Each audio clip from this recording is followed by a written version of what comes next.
Quick thing just occurred to me. I should have actually said this in the last episode, but I kept getting distracted by how stupid I am. Whoa, it keeps doing that. I should explain why. Oh, I see what it's doing.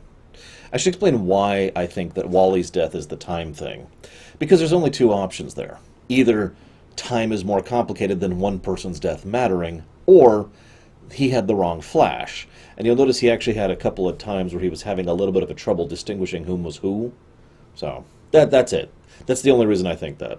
The more likely thing, and I'm willing to even take this back, is the idea that time is more complicated than balancing on a single person. And so now what's going to have to happen is the kid in the past is going to have to, figure out what actually went wrong and help them stop that, and that is what will actually save the future. So, Artemis dies. I can't even say that with a straight face. I've read comics. Ignoring the obvious many examples of people coming back from the dead, there's this old trick comics started to use. God, I don't know, in the 40s, 50s, it's a really old trick. They'll show a character and they're dead on the cover. Now, it's obvious why they do that. It's to get your attention. It's the hook. Like, oh my God, Superman's totally dead. And then you read the comic and no, he's not. Here's the thing. That got to the point of old before I was born, which at this point is almost 40 years ago. So, this is the same equivalent. Oh no, she's totally dead. No. If they're actually going to kill someone off in this show, they're not going to do a fake out. They're just going to have them die. There's going to be no build up. There's going to be no, they're not going to do the flash forward thing, is what I'm trying to say. They're just going to die. And so Artemis is fine. I am almost amused at how little of a point Godfrey has in his continuing blathering. We don't want the Martians because they're slightly different from us. Chauncey, the chocolate icing. Sorry. I don't know why I went into that voice. I mean, it's Tim Curry. I can't emulate Tim Curry. So, the Masquerade. I kind of get why they maintain the Masquerade, but there's no way they can maintain that full tilt. I mean, one of the things that I always accepted in Season 1 was what we were seeing was like one relatively small slice of the pie. You remember that bit where they went off to stop someone who was trying to block out the sun while they went and investigated the labs and found Superboy? You remember that, right? That, to me, is what's happening all the time. The big leaguers are off dealing with the big league problems. So, at some point, surely someone's just going to notice by simple pattern recognition that the big six are not showing up to deal with the big problems. Or has the world just suddenly stopped having big problems all the time? Although if the light knows they're there, which I wouldn't be surprised, maybe the light is actually deliberately holding the reins back. I don't know, I just thought I'd comment on it. So, Lagan. Connor had this comment to Alana? The woman on Ron? The alien. Adam Strange's girlfriend. She had this comment that she was talking to Connor, and Connor said about Lagan, he's an ass, but at least he's nice to her. This episode kind of shows what he means by that. He is a moron in this episode, repeatedly, and he is a dick who is deliberately rubbing it in. Now, on the one hand, I can kind of see why he'd do that. After all, the man has no self-esteem. No, trust me, I can recognize it, because I don't have any self-esteem either. But when you see that kind of person, the approach he has decided to take... See, what I do is I just constantly belittle myself. Just constantly acknowledge the fact that I'm crap. But what he does is he constantly tries to do the exact opposite. Oh, yes, look at how much better I am. Constantly trying to prove how much better he is than he's afraid of. And so what we have as a consequence is him being an idiot and jeopardizing the mission twice, in addition to trying to rub it into Superboy. Yeah. Anywho, so there's a little bit, I have a note here. I wonder why Wally and Artemis did try to hang up the cape. That hasn't been explained yet. I'm curious if they're going to go into it. I mean, they could have just wanted a normal life. That's a valid reason. It's just, that's just unaddressed at this point. So we see Megan and Connor hash things out, speaking of Lagan. What I like about it is she has a point about the whole, ends justify the means.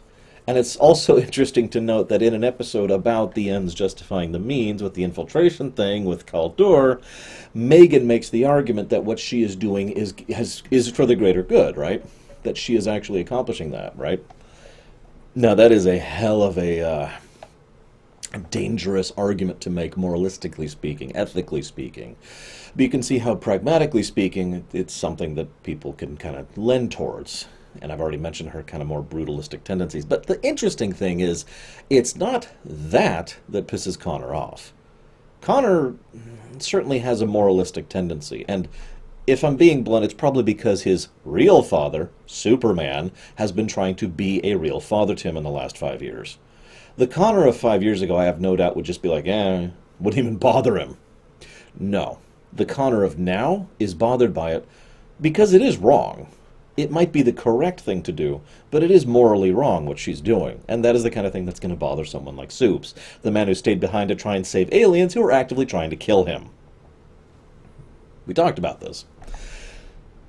But that's not what's really bothering Connor. And he has a great bit, and I didn't get a chance to write it down word for word, but he says something like, all those times you've been in my mind, you didn't think I would recognize the touch of your mind? Something so intimate, something so close, and it was a part of them, and you just pervert it by trying to affect my mind and make it so that that I'm not upset at you. That is what really drove him away. And I don't blame him. What do you want to bet she didn't really mean to do that? There's a concept I talk about called in the moment. It's when we're not really ourselves. We're not really thinking. It's something that I'm sure a lot of you actually understand in real life. Unfortunately, I do too. You do things and you look back and you think, why did I do that? Like, you can't even understand why you did it yourself, right? You can't even give a good explanation. You were in the moment. And I have a feeling that that's what she was doing in that moment. Not after the bad guys. No, that's fully no. No, I mean trying to make him not upset at her. And of course, this is probably, if I am right, this is probably the thread that's going to help the two actually make up over this. I don't mean get back together. I don't care about that. But they do need to acknowledge this rift between them as both compatriots and friends, because there's no trust there as a consequence. But I do think she does regret it, whether she did it knowingly and willingly with premeditated, or if it was just a moment of whoop, because, well, look at her face and her reaction when he confronts her about it. Meanwhile, Lagoon Boy is screwing up everything. Yeah. So they rush the countdown on launching the satellite, which I find hysterical.